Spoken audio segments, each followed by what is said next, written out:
Hello friends, welcome back to my channel, Whimsy's Wisp. Today I am going to be making a short stiletto design with Gel X nails, après, I think that's how you pronounce it. I'm super excited about this style of nails because I normally don't wear stiletto, but let's go ahead and get right into it. As per usual, I'm going to be going in with a Canny Prep Dehydrator. I do this so that way the gel nail polish has something to adhere to. Next, just filing all those little tabs off.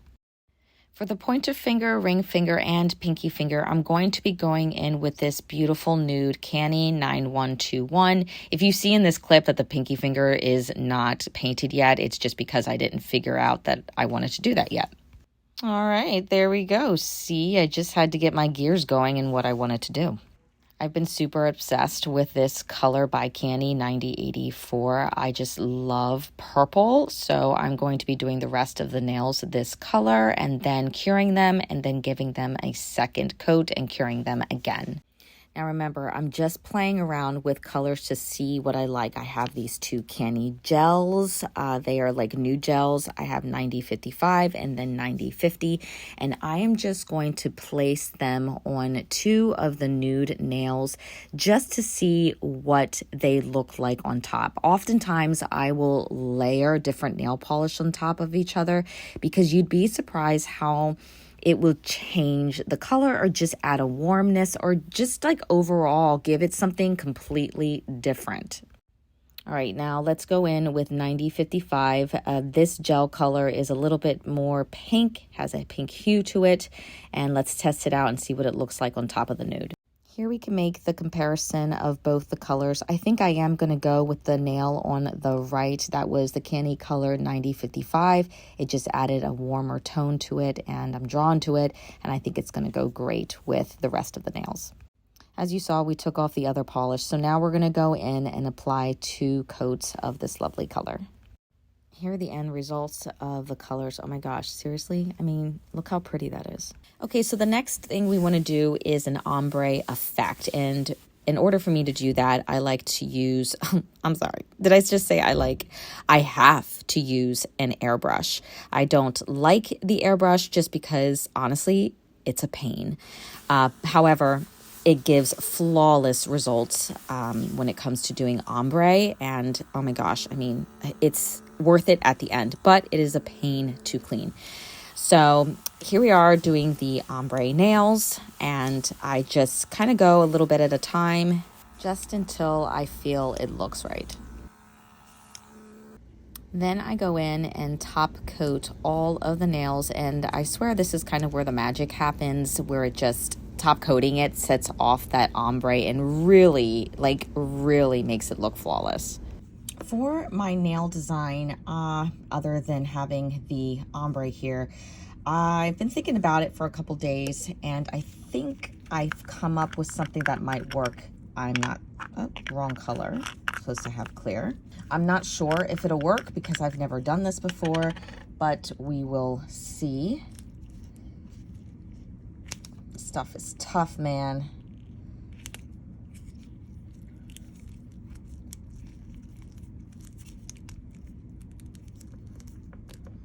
This is builder gel. This is one way that you can make embossed nail designs. I really don't know if this is going to work, but I'm still going to take a chance. All right, so I have these golden nail shards, and I'm going to mix them in. Let me tell you something. When you are learning how to do nails, unfortunately, at least in my case, I have wasted a lot of product just because I've made so many mistakes and trying ideas that didn't work out, making some of the ugliest nails. Oh my gosh, I should totally do a video on my ugliest nails. Oh my word, I'm just like, seriously, why? Why?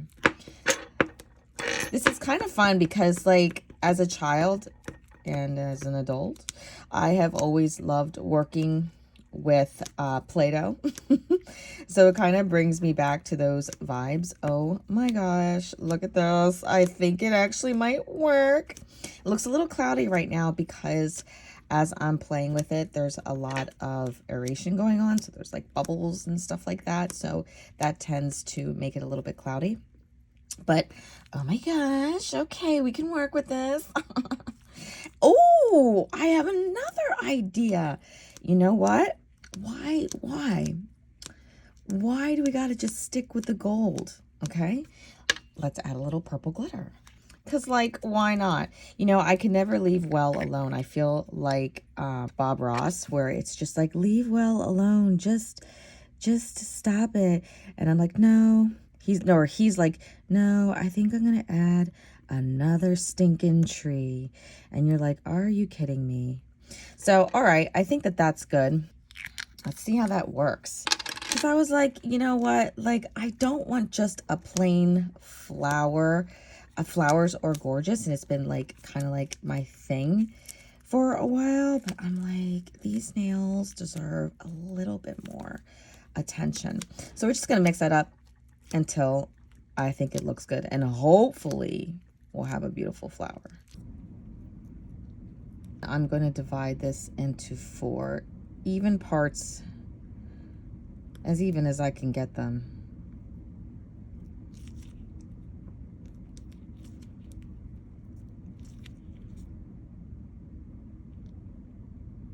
All right, so I'm going to go in with our ombre nail. And I'm just going to put these flowers, well, the little balls here. One here. One here. And one here.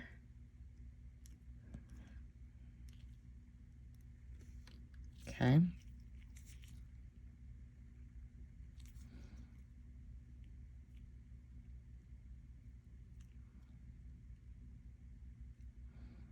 And I'm just going to start to work it.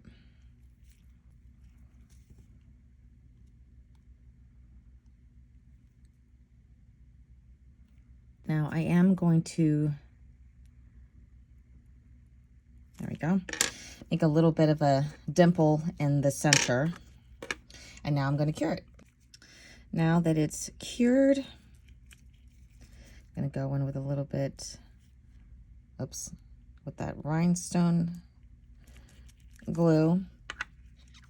And I am going to add a gemstone.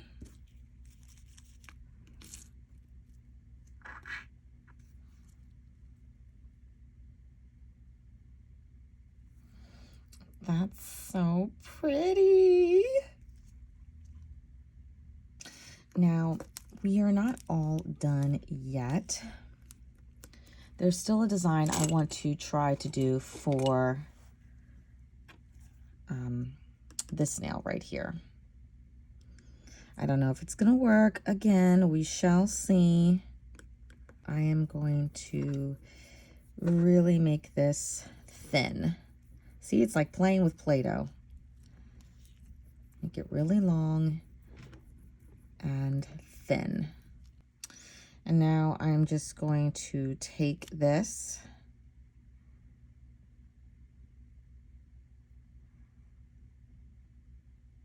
try to get it in the middle of the nail here.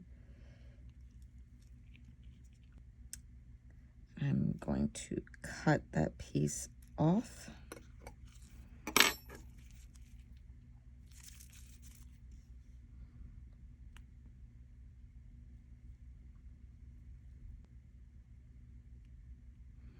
And we're going to make this into a little heart. But I like my heart to be a little bit wider.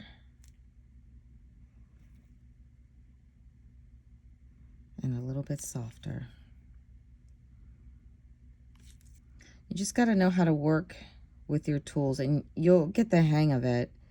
Practice, practice, and practice. I cannot tell you hours and hours of practice. So don't be discouraged. Ooh, that looks pretty. Oh, I think I like it. That's pretty nice and cured. Okay, so I am gonna go in with another rhinestone to the side. I don't know why, it's just kind of like always been my thing. Rhinestones will move on you. So I always double check before I flash cure, because they move and they move and they slide and they move, you know, because you're working with a sloped surface depending on where you put them, and just the way that the rhinestone glue is, they slide. Now, look how pretty that is. Love it, love it, love it. Look at how pretty that is. And I'm gonna do the exact same thing with the other side. Now that our set is finished in, you know, as far as design, I'm going to take the rest of my product and yes, put it in my UV container, because I'm sorry, I do not waste product. It's expensive. When you are buying everything that's needed to run a nail business, believe me, you save every bit. And these containers are a little bit pricey too, I will admit, but they are UV protected, which is what I need for nail supplies. Trust me, I have accidentally cured so many things and have wasted product because of that, or it has dried out in cheaper containers like that are supposed to be for glitter. This is not airtight and it's not going to protect from UV lighting at all. So yeah, invest in these little guys. There are very different opinions on covering up rhinestones with a clear top, because it does change it. As you can see, I'm going to show you the difference here. I covered this nail with a top coat. I mean, not the nail, the rhinestone with a top coat, okay? And it gave it more of a glossy look, where with this one here, it's still, you could see like all the cuts of the stone. Well, when you put a top coat on a rhinestone, all the cuts disappear. But if you were going for that look, then who's to say that it matters? And that is the look that I'm going for. I'm going to do the same top coat with the flower, making sure that everything inside is taken care of. Checking every single detail, because once again, once it's cured, you are done. Oh, it's so pretty.